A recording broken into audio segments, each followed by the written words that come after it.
Trump की जो basically presidency है वो कैसी है, एंड उसके नजरिए से या उनके नजरिए से क्या अभी ग्लोबल सिनेरियो है?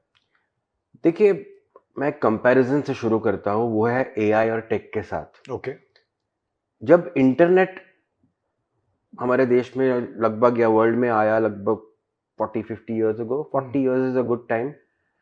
तो तभी क्या था कि इंटरनेट ने एक बहुत बड़ा बदलाव ला दिया, specially in the last 20 years in India. हम बहुत बड़ा बदलाव देख रहे हैं। अब यूपीआई हर जगह है। आज मैंने और पूरा ई कॉमर्स इंटरनेट पे शुरू हुआ है।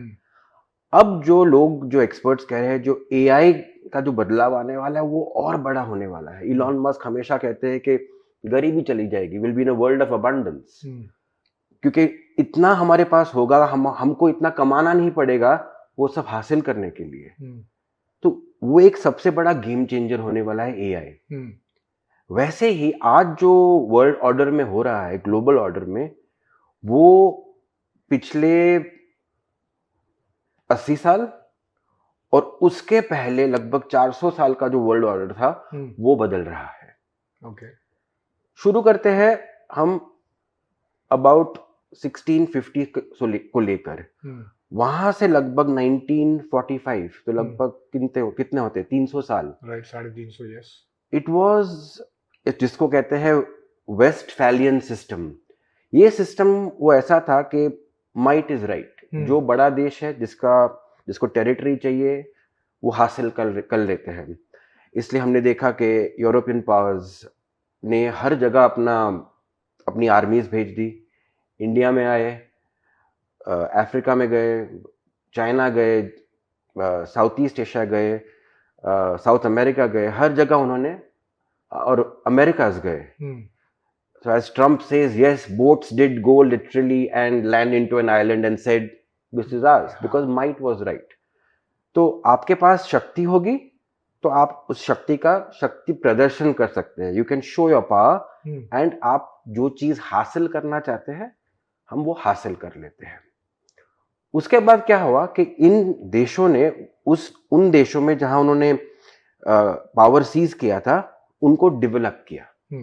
और डेवलपमेंट इसलिए की कि वो वहां का जो रिसोर्सेज है वो एक्सप्लॉइट कर सके। फॉर एग्जांपल, इंडिया में हम रेलवेज की बात करते हैं। जाहिर सी बात है कि उसमें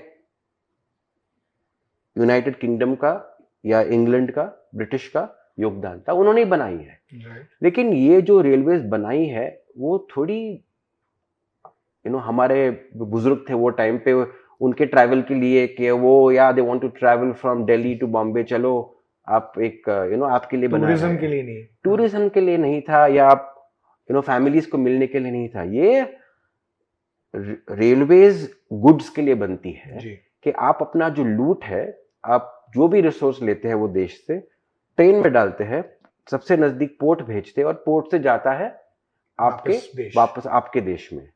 हर जगह यही हुआ है। wherever it was possible they have उनका इस्तेमाल किया है अपने पोर्ट्स को जोड़कर, और इसकी वजह से उनकी प्रगति हुई, उनकी उन्नति है। वो इतना अफ्रीका में नहीं कर पाए क्योंकि वहां पोर्ट्स कम थे। इट वाज, जो हम एक टिपिकल पोर्ट चाहिए जो शैलो वाटर से आ सकता है, तो वो इंडिया में बहुत सारे थे, अफ्रीका में कम थे, मगर हर जगह उन्होंने वही किया है। And that is been the biggest pain of all colonize countries. तो ये था एक दौर 300 साल का जहां माइट इज राइट का ये पूरा शक्ति प्रदर्शन हुआ, और उसकी वजह से वर्ल्ड वॉर 1 और वर्ल्ड वॉर 2 हुए। और उसके बाद लोगों को लगा कि ये जो वर्ल्ड ऑर्डर है वो ठीक नहीं है। तो 1945 के बाद जब यूएस वॉर में आ गई, और उनकी वजह से वॉर का जो रुख था वो बदल गया। It took a turn, and once they bombed Nagasaki and Hiroshima and used the nuclear weapons, it changed the world order completely. और उसके बाद एक वर्ल्ड ऑर्डर आ गया जो आज तक चला है, वो है रूल्स बेस्ड ऑर्डर। हम सब देश एक है, हम नियमों का पालन करते हैं, और जब नियमों का पालन करेंगे तब माइट इज राइट, जो पुराना एक जो टैगलाइन था वो चला गया। उसकी वजह से हमारे पास यूनाइटेड नेशंस आया, वर्ल्ड ट्रेड ऑर्गेनाइजेशन आया, वर्ल्ड हेल्थ ऑर्गेनाइजेशन आया, और ऐसे बहुत सारे ग्लोबल इंस्टीट्यूशनलाइज्ड इंस्टीट्यूशंस बने जिसकी वजह से हर देश अपना योगदान करता था. Right. तो it was based on mutual respect, partnership and a win win combination. Got it. अब जब ट्रंप आए हैं, और स्पेशली सेकेंड टर्म में, तो उन्होंने ये पूरा वर्ल्ड ऑर्डर को उलट पलट दिया है. वो अब क्या कह रहे हैं कि I don't go by rules based order, I want to go by deals based order. आपने कई बार उनको सुना होगा, हमेशा वो let's have a deal, it's the greatest deal in the world. He keeps using the word deal. वो naturally एक businessman रहे हैं, रियल एस्टेट में है, और उनका वो पूरा thinking he is on deals. Rules based order में जो सबसे अहम चीज होती है वो है ट्रस्ट.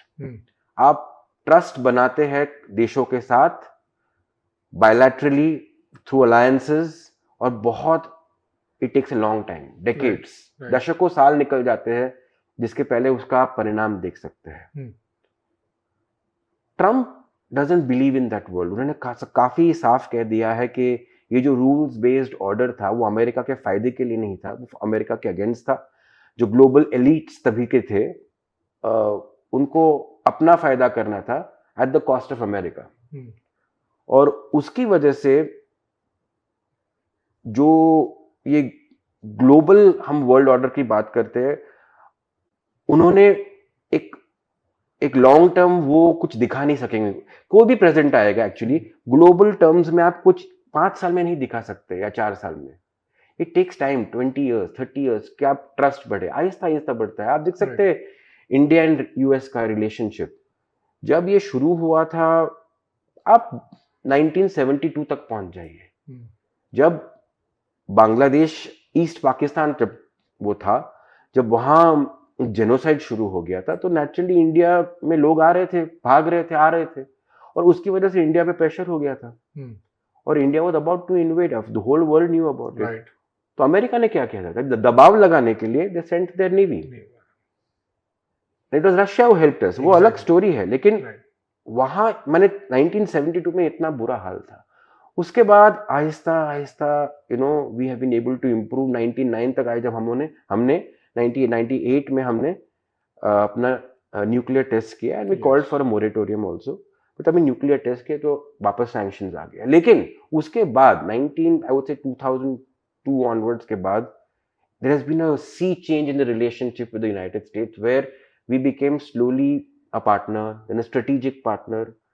Quad में आ गए, became a favored nation of the this thing. And हमारे देश में जमहूरियत है, we are a democracy. Because of that, the Americans were, and the American and the Western countries, they were very good, very happy, because one of the key principles of rules based order is democracy. तो जो विवाद उनके होते थे China के साथ, Russia के साथ, कि आप कम्युनिस्ट है, ऑथोरिटेरियन रेजीम्स है, या आप पकड़ लीजिए कोई भी गल्फ देशों में, हाँ वहां भी उन्होंने एक प्रैक्टिकल प्रैग्मेटिज्म में आ गए थे कि हम मोनार्की जो सऊदी अरेबिया में, हम कुछ नहीं बोलेंगे क्योंकि ऑयल है वहां, हम यूएई में कुछ नहीं बोलेंगे, हमारे फेवर में भी चलता है because they invest so much. तो मगर वहां जहां रेजीम चेंज करना होता था, ओके, तो वो कर लेते थे.